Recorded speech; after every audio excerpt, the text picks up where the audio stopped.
Hi எல்லோருக்கும் வணக்கம். Welcome to Vijith voice. இந்த வீடியோவில் நம்ம இன்னைக்கு பாலிடிக்ஸில் வந்து பார்த்தீங்க அப்படின்னா பிரச்சாரம் அப்படிங்கிறது இன்னையோட முடிஞ்சிருச்சு.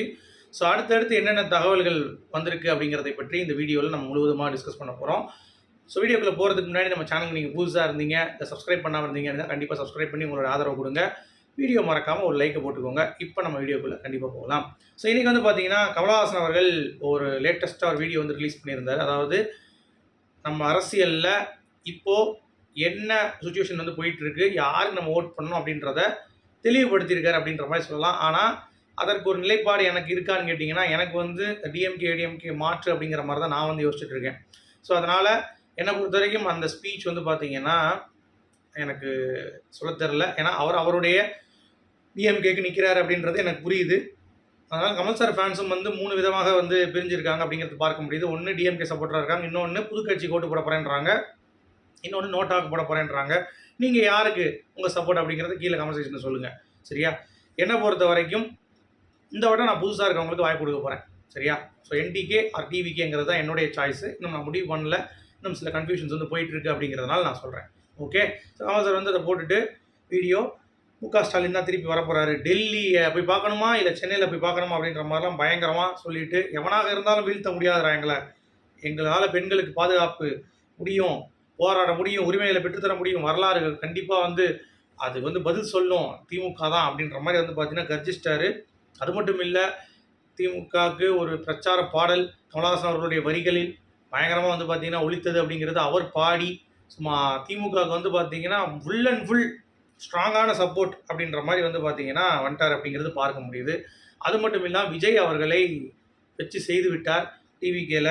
அதாவது 2 தொகுதியில் போட்டி போடுறது அப்படின்னு சொல்லி வர்றதே தோல்விக்கு பயம்தான், அதுவே தோல்வி தான். அது மட்டும் இல்லாமல் ராகுல் காந்தி அவர்கள் 2 தொகுதியில் வந்து 2019 அவர் பேசியிருக்கார் போட்டிட்டாங்க அப்படின்னு சொல்லிட்டு.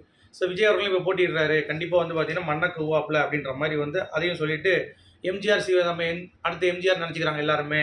நான்லாம் வந்து எம்ஜிஆர் சிவாஜி மடியிலேயே வளர்ந்துருக்கேன், அப்போ நானும் போய் சொல்லிக்கலாம்ல, அப்படிலாம் சொல்லக்கூடாது, அவங்களுக்குனால ஒரு லெஜெண்டு. ஸோ அதை வச்சு கம்பேரிஷனே இருக்கக்கூடாது அப்படின்ற மாதிரி விஜய்க்கு அங்கே ஒரு அடி. அங்கிள்னு சொல்கிறாங்க, அப்படிலாம் சொல்லக்கூடாது. அதே மாதிரி ரசிகர்களும் மரியாதை சொல்லி இருக்கணும். இப்போ நானும் ரஜினி இருக்கோம் அப்படின்னா நாங்கள் வந்து நல்வழிப்படுத்திக்கிட்டோம். இப்போ வரைக்கும் எங்களுடைய ரசிகர்கள் வந்து பார்த்தீங்கன்னா எதுவும் பண்ண மாட்டாங்க, மாலை போடுறது அது மரியாதை பண்ணுறதுலாம் வந்து கிடையவே கிடையாது, நான் வேணான்னு சொல்லிடுவேன். ஆனால் விஜய் அவர்கள் வந்து பார்த்தீங்கன்னா அதை வந்து கொஞ்சம் இப்போ இருக்கிறவங்க கொஞ்சம் யோசிச்சு முடிவு பண்ணணும். விபத்து நடக்குது அப்படின்ற மாதிரி விமர்சித்தார். அப்புறம் விசிலடிச்சாங்க குஞ்சுகளாக இருக்காங்க, அதெல்லாம் வந்து பார்த்தீங்கன்னா கொஞ்சம் தவறாக இருக்கிறது அப்படின்ற மாதிரி வந்து ஒரு அடி. அது மட்டும் இல்லாமல் நம்ம ஒரு பிரச்சனை அப்படின்னா ஓடி ஒழியக்கூடாது, அங்கே வந்து வரணும், எளிய மக்களுக்கு சேவை பண்ணணும், பஞ்சலாக் பேசிகிட்டு இருக்கக்கூடாது அப்படின்னு சொல்லி ஏகப்பட்ட தாக்கு விஜயை போட்டு வந்து பார்த்தீங்கன்னா லெஃப்ட் அண்ட் ரைட்டு கமலஹாசன் அவர்கள் வந்து வாங்கிட்டார் அப்படிங்கிறது பார்க்க முடியுது. ஸோ இது எனக்கு என்ன தோணுச்சு அப்படின்னா, இந்த ஒரு விஷயத்த நீங்கள் டிஎம்கே கூட சேராமல் தனித்து நின்று பேசியிருந்தீங்க அப்படின்னா உங்கள் மேலே ரெஸ்பெக்ட் பல மடங்கு அதிகமாக இருக்கும். ஆனால் கமல் சார் சினிமா நடிகராக எனக்கு மேஜரான எவ்வளோ வந்தாலும் சரி விட்டு கொடுக்காமல் சட்டையை கிழிச்சிட்டு போய் சண்டை போடுவாங்க. பாலிடிக்ஸில் வந்தீங்கன்னா, அரசியலில் வந்தீங்கன்னா நம்மக்கிட்ட வந்து பார்த்தீங்கன்னா நம்ம சட்டையெல்லாம் கிழிக்க முடியாது அவருக்காக அப்படின்னு சொல்லிட்டு நாங்கள் ஒதுங்கிடுவோம் அப்படிங்கிறது தான் எங்களுடைய பாயிண்ட். கமல் சார் அவர்கள் எங்களுக்கும் யோசிக்கும் திறன் கொடுத்துருக்காரு அப்படிங்கிறதுனால எங்களுக்கு வந்து குடும்ப ஆட்சி அப்படிங்கிறது வேண்டாம், அதனால தான் நாங்கள் அந்த முடிவு எடுத்திருக்கோம் அப்படிங்கிறது தான். கமல் சார் ஒரு சில ரசிகர்கள் அந்த முடிவு எடுத்திருப்பீங்க அப்படிங்கிறதுல எங்களுக்கு ஒரு மாற்று கருத்து இல்லை. பட் இருந்தாலும் ஓட்டு போடுங்க, கடைசி இதுக்கு வந்தாச்சு அப்படிங்கிறது தான். பட் என்னை பொறுத்தவரைக்கும் நான் சொல்லிடுறேன், கமல் சார் வந்து இவ்வளோ பேசுகிறாருல்ல, ஒரே ஒரு விஷயம்தான், 2019, 21, 26 முழுக்க முழுக்க திமுகவுக்கு ஆதரவாக கமல் சார் செயற்பட்டு இருந்தாலே இந்த ஒரு நெகட்டிவ் அவருக்கு வந்திருக்கு. முதலேருந்தே ஒரு திமுக தான் கரெக்டாக வந்தார், பேசிட்டார், போயிட்டார். இவர் கட்சி ஆரம்பித்து மாற்றுன்னு சொல்லிட்டு வந்துட்டு ஒரு சர்க்கஸ் காட்டிட்டு திருப்பி வந்து டிஎம்கே அப்படின்னு சொல்லி போகிறது தான் கொஞ்சம் ஒரு மாதிரி இருக்குது அப்படிங்கிறது தான் என்னுடைய ஒரு ஃபீல். ஸோ நீங்கள் இதை எப்படி பார்க்குறீங்க அப்படிங்கிறத கண்டிப்பாக வந்து சொல்லுங்கள். அது மட்டும் இல்லை, விஜய் வந்து பார்த்தீங்கன்னா விஜய் தோல்வி உறுதி அப்படின்ற மாதிரியே வந்து சவால் விட்டார். அந்த லெவலுக்கு இறங்கி பேசியிருக்கார் அப்படிங்கிறது பார்க்க முடியுது. ஸோ இது விஜய் அண்ட் கமலஹாசன் அவர்கள் ரசிகர்களிடையே ஒரு மிகப்பெரிய ஒரு வாக்குவாதமாக வந்து போகுது அப்படிங்கிறதுல எந்த ஒரு மாற்று கருத்தும் இல்லை. ஓகே.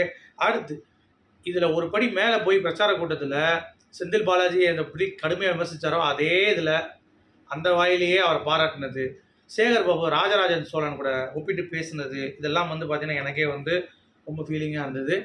சரி, ஓகே, அதை நம்ம பேசணும், இருந்தாலும் பேசி தான் ஆகணும். அண்ணாமலை ரொம்ப அழகாக கேட்டார், வாங்குற காசுக்கு மேலே கூறாயா அப்படின்ற மாதிரி. வாங்குற காசுக்கு மேலே கூவல கமல் சார் அவர்கள். அவர் கொள்கையில் திமுகவில் ஸ்ட்ராங்காக இருக்கார் அப்படிங்கிறது பார்க்க முடியுது. பட் இதுக்கு மக்கள் நீதி மையங்கிறது தேவையில்லை அப்படிங்கிறது எங்களுடைய நிலைப்பாடு அப்படிங்கிறத நான் இங்கே ஓப்பனாக சொல்கிறேன். அடுத்து ஆக்ட்ரஸ் ரோஷினி அவர்கள் கமலஹாசன் மற்றும் ரஜினிகாந்த் போல திரைத்துறைக்கே அவர் வந்து குரல் கொடுக்கல, மக்கள்கிட்ட குரல் கொடுப்பார் விஜய் அப்படின்ற மாதிரி ஒரு கேள்வி எழுப்பியிருக்காங்க. இது வேலிட் தான். ஏன்னா விஜய் அவர்கள் திரைத்துறை சார்ந்த ஒரு விஷயத்துக்குலாம் வந்து அவ்வளோ தூரம் இறங்க மாட்டார். இன்னொன்று இன்னும் இன்ட்ரோவர்ட் தான் விஜய் அவர்கள், ரொம்பலாம் பேச மாட்டார். ஸோ அப்படி இருக்கும்போது அரசியலில் எப்படி அப்படிங்கிறது மிகப்பெரிய ஒரு கேள்விக்குறியாகத்தான் இருக்கிறது அப்படிங்கிறது பார்க்க முடியுது. அடுத்து Dolby cinema, first Dolby cinema திருச்சியில் கமல் சார் வந்து ஓப்பனிங் போயிருந்து ஒரு அசத்தர் அப்படிங்கிறது பார்க்க முடியுது. ஸோ சினிமா சம்மந்தப்பட்ட செய்திகளுக்கு நான் இன்னொரு சேனல் உங்கள் நான் கமலஹாசன் வச்சுருக்கேன், அதை நீங்கள் ஃபாலோ பண்ணிக்கோங்க. மீண்டும் சந்திப்போம்.